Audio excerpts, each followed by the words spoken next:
Okay, awesome. I think I am live, or I'm trying to be.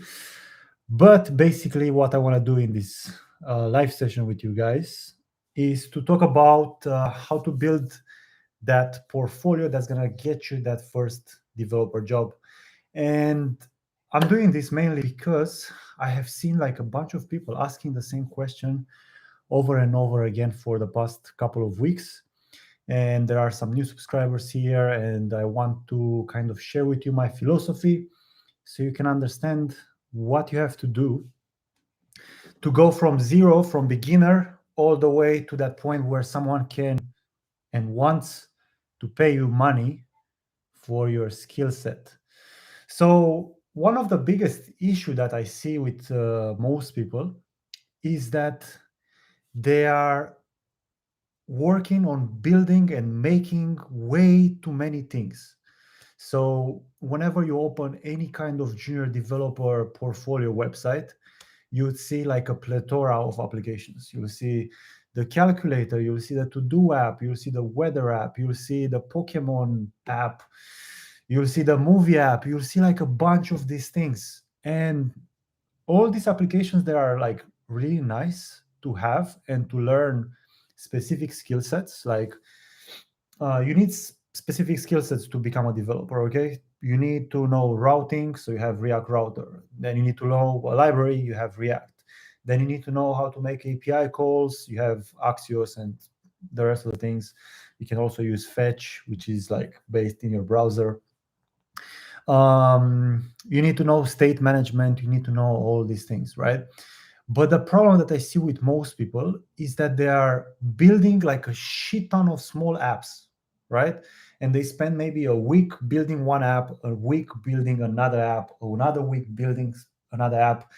And this thing kind of leads to some sort of burnout, right? Because you keep building these apps and you get no results. And I know this because I was in your shoes years ago, maybe 5 years ago, 6 years ago, and I kept building apps. I kept trying to improve my skill set, but I was getting nowhere. So one of the tricks that you can implement right away in your developer journey that will make you a 10x junior developer, and that will eventually lead to that point where someone would pay you money, is to work on the same thing for as much as you can, right? If you kind of reverse engineer where you need to get and where you are, you'll notice that as a developer, you will be working on the same application for a year at least until you job hop and you get another job or whatever, right? So you'll be working on the same app for 1 year, right? So now, if you think about it, if you take this information, what do you have to do?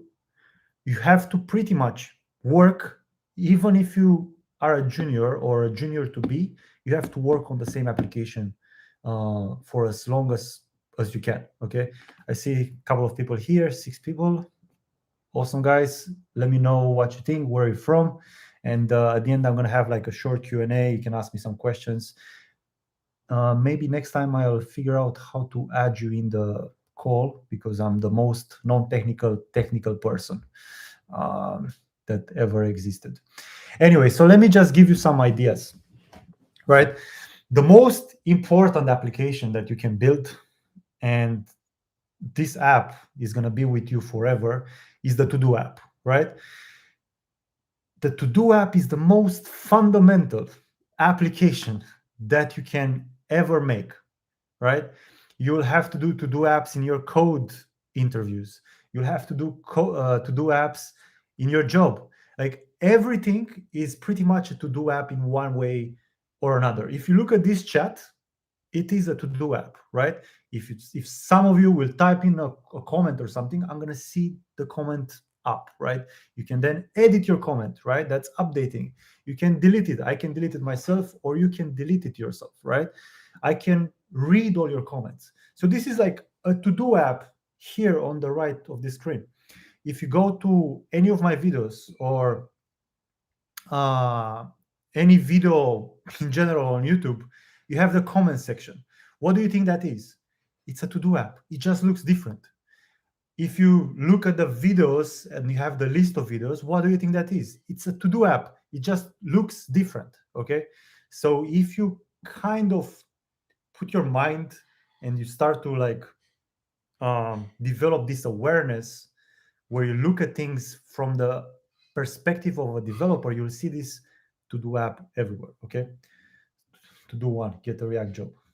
And to do two, get a second React job at the same time and make twice the amount of money. Anyway, so what I'm going to tell you right now is whatever application you have that you are working on right now, right? Open a Trello board, right? Anyone knows what a Trello board is. A Trello board is like a to-do app, but it's a bit more crazy. And split that Trello board into multiple sections. The first section would be a backlog, and I'm going to explain you what to do with that in a second. Then you have in progress, so those are like tasks in progress. And then you have done tasks, right? So as you start with building your application, you put in some features in there, you'll have ideas, right? Whenever you have an idea, and whenever you have an idea, go and put it into the backlog. Even if you don't have the technical capabilities right now, collect that idea and put it into the backlog. And you'll have like multiple ideas throughout the day, right? You're gonna have today one idea that you can add to your to-do app, then tomorrow another one, then so on and so forth. You'll start having a bunch of ideas. So keep adding those ideas into the backlog, okay?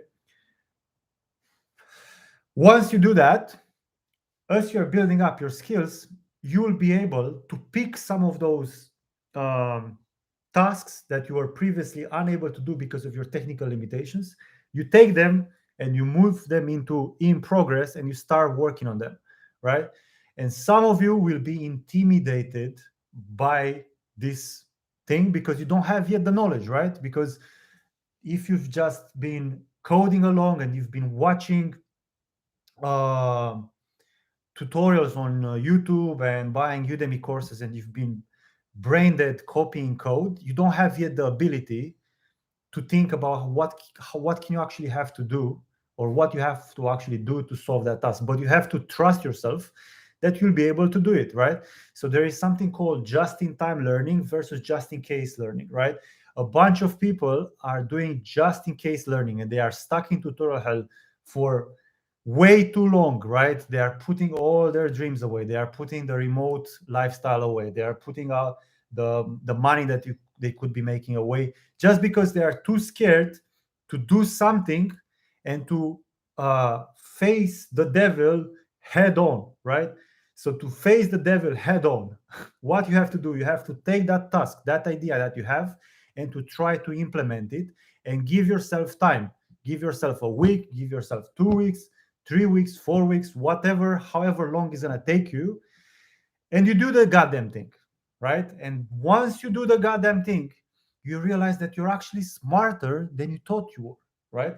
So when you start to become aware of your capabilities and the fact that you're actually a smart individual, you will take another task and another task and another task. And that's how you build that confidence, right? You need to be confident in your skills. That's how you build that experience, by actually doing stuff, not by watching people on YouTube or on Udemy or whatever other bullshit courses that are out there. You have to do stuff with your own hands, I guess, and your keyboard to know that, fuck, I can actually do this, right? So this is something that you need to keep in mind. Now, let's read some of these comments. Hello, I'm from the USA and want to work remotely. I'm trying to be a remote front-end developer, especially for Shopify. Right. So I've been watching some of these people online that are talking about Shopify, and let me tell you my thoughts about it. I've tried to do the Shopify thing, but the problem with Shopify is that right now it's a red ocean. Okay, so I don't know if you guys know about red ocean and blue ocean, but the idea is that red ocean is filled with sharks that are already like attacking the prey, and there is blood everywhere, right? So there is already an established market for Shopify developers. That was cool maybe 2-3 years ago. Okay, And the problem with that is that anyone can become a Shopify developer. Like there is no barrier of entry. You can pick up Shopify in like a couple of weeks, right? And because there is no barrier of entry, anyone can get in and become a Shopify developer. So that means there is going to be a lot of competition at the bottom, right? Is that a bad thing? No. If there is a lot of competition, that means there is a lot of money to be made. But to break out of this low level, you need to be extremely smart, or you need to have a very, very good offer. And this is something that I don't want to get into. Okay. Anyway, some companies are crazy. They gave me a Facebook size app like project, also a bunch of algo questions for a front end job. I'm not sure if they actually gave you a Facebook size app, because that's impossible. Like you need a team of developers to build a Facebook size app, and they would need multiple months, maybe years to do something like that. So maybe you are exaggerating. But if they gave you a big app to build, that's normal. That's what you'd be doing at work. So it's fine. If you fail the interview, so whenever I have a student that I'm working with and the student is failing the interview and the student had some sort of project to build, they have to finish the project, the code test or whatever, after they fail the interview. Okay. So the reason why I'm telling you to do that is because you might get the same thing next time, right? So fool me once, shame on me. No, shame on you. Fool me twice, shame on me, right? So if you ever get into an interview and you have some sort of task that you cannot complete during the interview, you have to complete it after the interview, right? Even if you failed it. So if you get a bunch of algo questions, then you have to prepare for algorithms, right? I think one of the best places to start with algorithms is Code Wars. I always tell my students to go there and solve algorithms there. And another cool platform is CodeSignal, codesignal.com. I have to figure out how to sign up for that. I'm an information science and computer science major at the university. Interested in front-end development. Thank you for your advice. Welcome, bro. How do you choose projects for yourself to build a portfolio?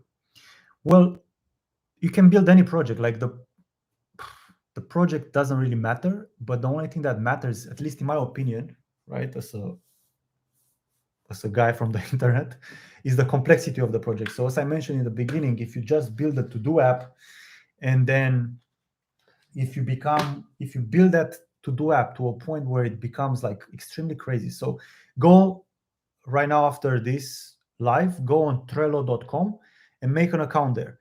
Trello.com is like a to-do app. And look at what those guys did, right? Make that. There you go. Implement one feature at a time. It's going to take you maybe 2 years to finish, but by the end of it, you'll be really good at front-end development, and you can either get a job or start freelancing or whatever. So the potential is like infinite, but do not focus on kind of what projects to build, because they are all the same, but focus on complexity. Make your applications extremely complex. Hi, I'm from Bangladesh. Is it possible to get a 60 to 80K a year remote job from Bangladesh for a fresher? I don't think so, bro, because of, I've mentioned this before. If you are not a US citizen, it's going to be fairly difficult for you to get a job, especially with a time zone difference. You know, like you need to be like really awesome for a US company to give you a chance. Where do you usually apply for jobs? Just LinkedIn. Your thoughts on flex jobs? Flex jobs. I never heard of that. So right now I do not apply for jobs, but if I would apply for jobs, I would go definitely on LinkedIn.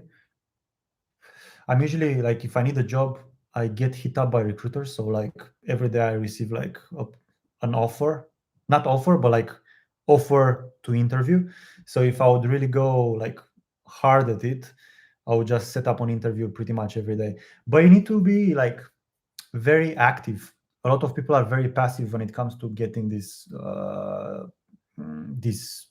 interviews or setting up these interviews. They're not gonna come to you, especially as a beginner. So you need to be like mad crazy to apply as much as you can.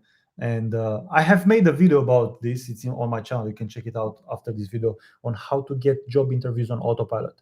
I have some methods that some will cost time and some will cost you some money, okay, but they are definitely worth it. And if you put it into practice, you're gonna get a lot of interviews. And then once you get interviews, you can understand. If you suck at interviews, then you have to get better at that, and so on and so forth. You kind of have to test every single part of your funnel. So let me explain this. In marketing, we have something called a funnel, and it looks like this. You have it's very wide at the top and very narrow at the bottom, right? So when you are applying for jobs, you are somewhere here at the top, right? You send like a blast of resumes to like different companies, right? You send, let's say, 100 a day, right? I have a student that's sending 100 a day. And out of those 100, you might be getting like 30 interviews. You get there 30 interviews, then you go down and you get 10 second interviews. Then you get 5 third round interviews, and then you get 2 offers, let's say. So that's the funnel. Now your job is to adjust every single stage of this funnel to get more numbers that are working for you in your favor, if that makes sense. Let me know, guys, if this makes any sense. This is a very random live. I might be doing this, but I'm always scared that I suck at them, so I never do them. Is in-depth knowledge of HTML, CSS, and JavaScript and React sufficient for a job? Of course, but what does in-depth mean? This is the question. Like, is in-depth for you or in-depth for me? Because if you want to do my job, like, there are different playing fields, right? That's why it's junior, mid, senior, or intern, or whatever. So, and also it depends on what company are you going to work for, right? If you work for a startup, you need a different skill set than if you work for Google. And also the interviewing process is different. So you need to figure out, okay, what kind of industry I want to work for. And if you know what kind of industry you want to work for, then you can kind of prepare for that. But what I have noticed in my 5 years of experience is that, what have I noticed? I noticed a bunch of shit. What am I talking about? Yeah, so you need HTML, CSS, JavaScript, React, and you also need React router. So you need some sort of routing for your applications, and you need some sort of state management, okay, like Redux or Recall, or there is another one I forgot. Guys, there are 13 people here. Like this video so more people can see this. So this would be like the core technologies that you need. Now, in depth, it really depends, on your country. As I said, the type of company you want to apply for, the type of role you want to apply for. Because like you guys need to understand that I'm getting rejected as well. Like, even if you have 5 years of experience, and even though the developers are in such high demand, I'm still getting rejected. I'm still getting fucking rejected all the time, So it's not a big deal. You need to get used to the rejections. But the problem is that when you're a beginner and you want to get your first job, you're like putting this new role on such a high pedestal that you're not allowing yourself to fuck it up, right? So you need to be to stop being scared and be more bold with your actions. Like, if you get a phone number, an email, like literally, like, email them, message them, send them a text, send them a message on WhatsApp. Like, be extremely like aggressive with landing your first dev job. That's one big tip that I can tell you. Okay, can you briefly give a roadmap in order to get a web dev job, like starting from data structures projects? I think data structures and algorithms are like cardio that you do before your workout. So, like, data structures and algorithms won't get you that far, but you need them. Like, if we take it the warm-up analogy, you need them before you start working out. So your workout is the project that you'll be working on, right? And data structures and algorithms should be something that you are doing because you have you want to improve your skills, right? Your thinking skills. But a roadmap would be the one that I'm using for my clients. Is I how can I cannot share my fucking screen here, but they build like a bunch of small applications, like really dumb applications where you interact with the DOM. So, for example, you move your mouse and then you have some circle that's following you around, or you type in something on the keyboard and the letters that you're typing in appear on the screen. So, those are like super basic apps. Then you have the to-do app, the calculator, the Pomodoro, again, a bunch of basic apps. And then you need to kind of reproduce the same apps you've built previously, but you need to reproduce them with React. And once you have that base understanding of how React works, then you add the router. You create something like a weather app where you type in a city, you have some links on the side, and you click on London, let's say, and you go to /city/London. You get the weather for London, and then that's it. Those are your basic skills mastered, and you throw all those apps to the trash because you don't need them. Okay. Once you have that, then you go into building like an app for like 3, 4, maybe 6 months, depending on how much time you're putting in and how important it is for you. What advice could you give to a developer who lives in Algeria? I mean, which market to? I don't know, bro. I've never worked with anyone there, but I would definitely try to move to Europe. We're making the e-app.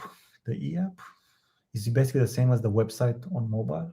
I'm not sure what you mean by that. Can you repeat that question?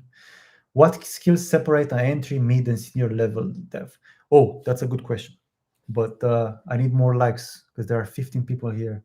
I need more likes.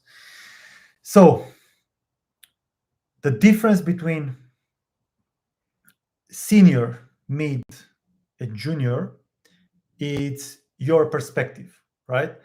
So when you're a junior, if someone is asking you, what was the most difficult thing you've done? As a junior, you will say something like, oh, setting up Redux was very difficult for me.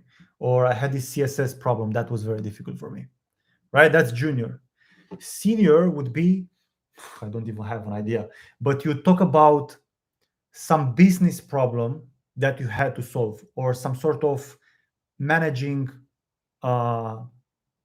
your team, or making your bosses understand why a solution is better for them now.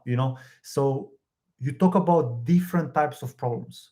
Obviously, it's very difficult to like talk about those things if you've never experienced them. So you cannot really skip junior and go straight into senior. That's very, very rare, and you have to be like some sort of genius, or you have to be very strategic.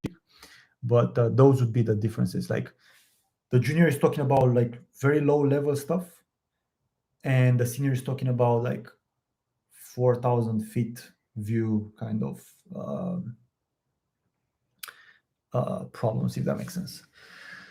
I don't suck at all. Thank you, bro.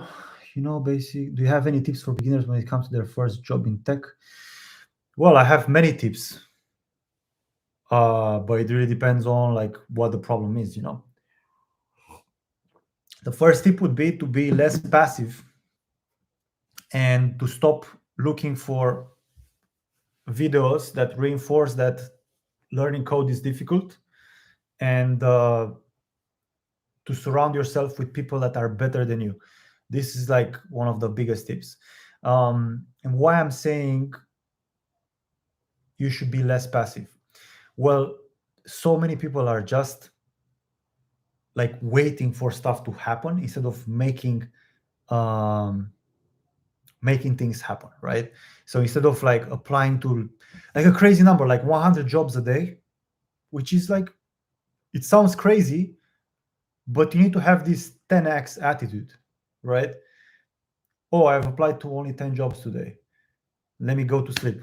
Yeah, but you have 3 more hours where you are not doing anything. You're just on YouTube watching stupid cat videos or Instagram Reels or TikTok. Instead of spending that time there, spend it applying for jobs, or connect with people that are hiring. So that means to have a can-do attitude, or you realize, hey, my CSS sucks. So instead of trying to figure out the next CSS trick, watching some YouTubers doing stuff, go on and replicate a bunch of UIs. Replicate the Facebook landing page, replicate the Instagram page, replicate some random websites that you're seeing.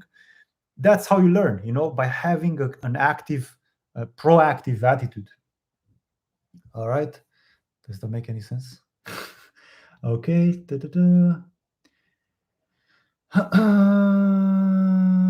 Senior level devs mostly work on like how to up made, something like that. How complex it should be for a React portfolio project to get hired? Is it possible to get a junior React job to have only one complex project? So again, complexity is very difficult to assess. Like I see people saying, I know HTML 7 out of 10. Like how the fuck do you analyze that number? How did you come up to that conclusion? So complexity is very difficult to assess. But is it possible to get a junior React job with only one complex project? I would say yes. And let me tell you why. Because the why is more important than the how. Well, what you want to do is to, like recruiters, like we have 3 types of brains in our head, So we have the lizard brain, we have some mid-cortex brain, I think, and then we have neocortex, okay? So this lizard brain is made to like look at things and say, am I interested in this? Yes or no. Is this going to kill me or not? Yes or no. Is this going to benefit me in any way, shape, or form? Yes or no. So when the recruiter sees you with your free code camp apps and Udemy clones or whatever, the recruiter already saw that and is going to skip you, right? Or is going to see your website that's poorly made. It is going to instantly skip you. It's not going to care about you at all because the recruiter has a job, right? And they have to bring like proper developers to meetings and stuff like that, right? So if you skip the entire, like, let's make a website bullshit. If you skip the entire, let's make a website bullshit, and you'll make just one app, and then you make yourself look like you already have experience, like you are a professional, and then say junior, and you don't say that you like cats, and you don't say I like to spend my time eating ice cream, and you don't say any of that bullshit, and you make yourself look like a professional from like the first glance they have over your resume, that's going to make a huge difference in your career, okay? So that's why I'm saying, like, build one complex application and make it look professional with your design, with your code reviews, with using the way you're using Git, with making sure that your code is clean and all this stuff. That's when you actually make it. Devin, I don't know how to help you, bro. Your problem is a bit complicated. Is learning a backend language like Java needed, or is it better to focus on JavaScript and learning Node? That's a good question. I would say, like, if you're a beginner and never got paid to write code for anyone, then you have no job learning multiple languages, right? You need to learn one language because even JavaScript, bro, it's going to take you so much time until you master it. Oh, Robbie, what's up, bro? It's going to take you so much time until you master it that you won't have time to learn Java and other BS, right? So I would say focus on the front end. I've mentioned this in a bunch of my videos. Focus on the front end and get really good at it. And then once you get good at it, you'll start to need a backend. You'll feel limited by the available free APIs and stuff like that. And you will crave a backend, right? Sounds weird if you take it out of context, but you'll crave a server, an API. So that's when you go in and you start learning some backend, right? You create some basic routes. You learn how to query a database little by little. And then you learn, oh, backend is actually way more difficult than these gurus on the internet make it seem like. Why am I saying this? Is because I've built a backend for my startup. And it was a fucking pain in the ass to build that database and to understand how to model my data and stuff like that. And it's extremely difficult, and nobody's talking about this because it doesn't sell. But being a full stack developer and being a backend developer, being a database developer, it's extremely difficult. So would I suggest that to a beginner? Absolutely not. you'll only build like very, very simple things, and you are not a full stack developer. Learn JavaScript, learn front end, get paid, then dive into the backend. Some portals for remote intern. I don't know, bro.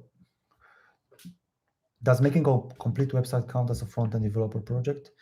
I would say no. You need to make web applications. The difference between websites and web applications is like massive. Like we are using the same technologies, but the outcome is different, right? For websites are made to sell stuff usually, or to present information. Like if you look at my website, like dump in my website in the chat. This website is like presentational, right? Some text, and it has one purpose. But a web app is the thing that I used to build my website, right? I haven't made it from scratch because I'm terrible at design and stuff like that. And I don't want to spend my time making websites. I make web apps. You're using pretty much the same technologies, but the outcome, it's definitely different.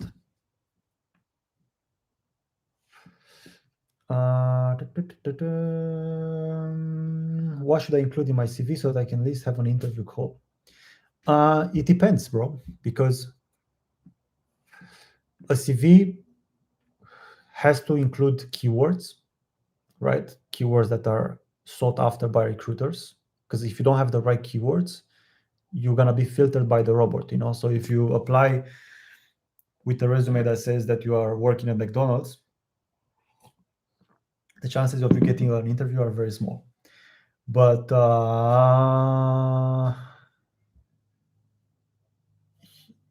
your CV should be formatted and should have the right keywords in order to land in the right person's face, you know. Thanks, bro. Thanks, Ozer. I hope that's how I say your name. Can you suggest some wonderful projects? My students are making a crypto app. I shared it with you on my YouTube channel a few times, but it's not about what you make, it's about how you make it. LinkedIn versus remote platforms like TopTal or Turing. I think TopTal is very difficult to get in as a newbie because I guess people are looking. So TopTal is made for like pro developers, you know. TopTal is made for like pro developers, and you need to already be a senior from what I've seen. Okay. LinkedIn, I think, is better because you can reach out to people directly. I made a video on this channel. It's about how to get interviews on autopilot. And there I'm sharing with you ways to, how can I say, to interact with these people that are hiring. Okay, so let me just find the video quickly. Here in the channel.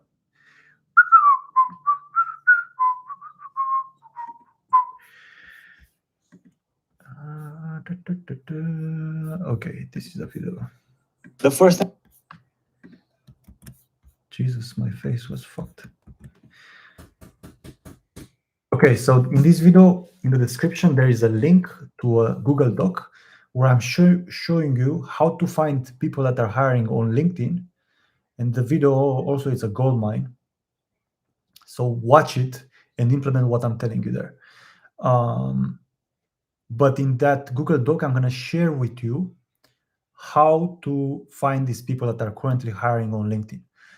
I know that very, very, very, very, very, very, very few people, maybe 0.01%, will actually do what I'm telling you to do in there. But if you do it, you'll have massive success. I can pretty much guarantee you that.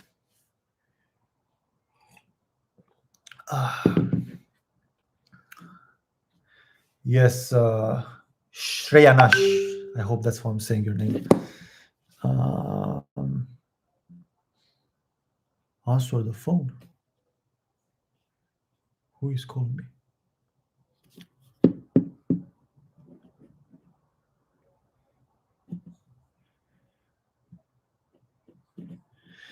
Sorry, someone is sending me messages.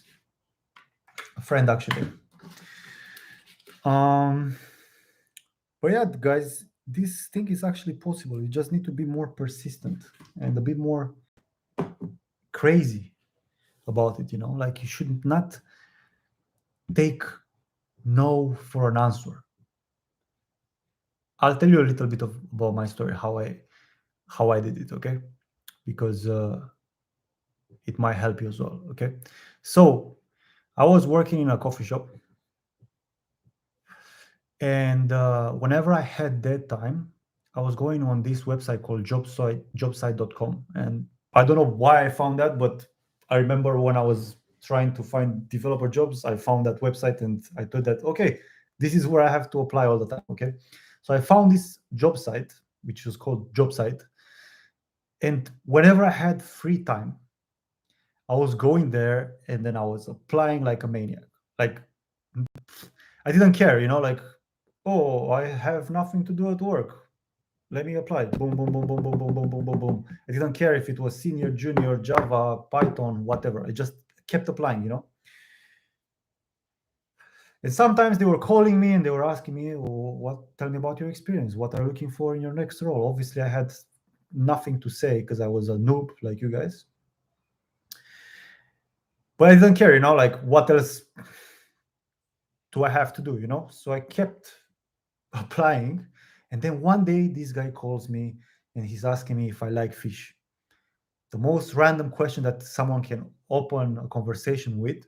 But I said, yeah, of course I like fish. I just finished eating a can of tuna, which was true. And then they said, okay, we have an interview scheduled for you in the next couple of days. Come in and show us what you can. And for me, that was amazing. I knew that would be like maybe one in a million of opportunities. So I went there, and then they had this React application, and they had jQuery in there, and they wanted to add Redux to the application. Obviously, like for me, Redux was like the bread and butter, or that's what I thought at that moment. I was better Redux than them, which was fine. So then I spent like 4-6 hours, I don't remember exactly, converting this React application to React and Redux. So I just moved some state from one page to Redux. That's, if you know anything about that, you know what I mean. So I did that, and those motherfuckers are not calling me. But I had that guy's number, the CEO's number. He's a good guy, by the way. I'm not calling him a motherfucker. He's a nice guy. I had the recruiter's email. So do you think I just stayed at home and started crying because they rejected me? They said they hired someone else or some bullshit like that. Do you think I would stay at home feeling sorry about myself? No, I had this guy's phone number, email, and then I started emailing them, messaging them every single day. And then they told me, hey, we fucking dismissed this guy that we hired, and you can work for us for 400 pounds a month, 800 pounds a month, which is almost free. It was covering my basic expenses. And then I told them, hey, if you don't like me after a month, you can fire me, but at least I have something on my resume. Otherwise, I stay with you and I continue building this thing. And that's how I got my first job, very, very simple. But I had a proactive attitude.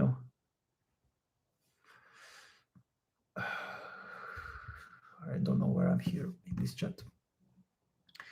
I don't know. I don't want to give you advice like that, where to move after you finish university. Don't go to university. That's the best advice.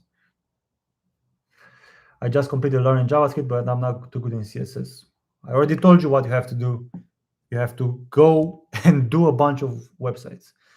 Does freelancing count as experience, and can I show it on my resume? Yeah, if it's relevant, yeah. Does freelancing, you applied for a senior role? Yeah, I didn't care. Do pro people don't use raw CSS in that project? My clients and me, we are using style components. I haven't been using CSS, raw CSS, vanilla CSS at work in never. Real Sigma male. What is that? I don't know what that is. I hope it's good. But yeah, you have to, like, at least in my opinion, you have to have a killer attitude, especially with getting your first job. After you get your first job, you can decide, hey, I'm gonna take a step back, relax, spend my money, build a family, travel, whatever you want to do. But until that point, you have to be like, I'm here to kill it. Anyway, that was it for today. I hope you enjoyed it. If you want to work with me directly and you want to apply some of these things that I'm talking about in this live stream, this is my website, and I'll see you. Boom.